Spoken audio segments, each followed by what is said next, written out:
హైదరాబాద్ నగరంలో వర్షం బీభత్సం సృష్టించింది. ఉరుములు మెరుపులతో కూడిన భారీ వర్షం కురిసింది. రాత్రి హయత్ నగర్, అంబర్పేట్, జూబ్లీహిల్స్, బంజారాహిల్స్, సికింద్రాబాద్, బేగంపేట్, అబిడ్స్, ఫిర్జాదిగూడ, అమీర్పేట్, లకిడ్ కపూల్, కోటి, నారాయణగూడ సహా పలు ప్రాంతాల్లో వర్షం దంచికొట్టింది.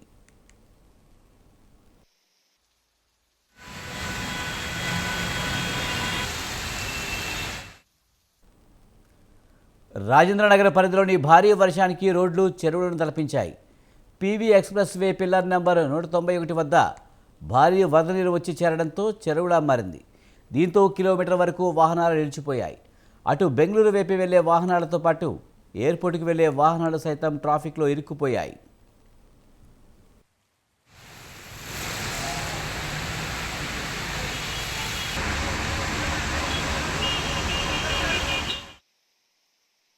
భారీ వర్షంతో పలు ప్రాంతాలు జలమయమయ్యాయి. సిటీలోని ప్రజలు తీవ్ర ఇబ్బందులు ఎదుర్కొన్నారు. ట్రాఫిక్ స్తంభించడంతో వాహనదారులు నరకయాతన అనుభవించారు.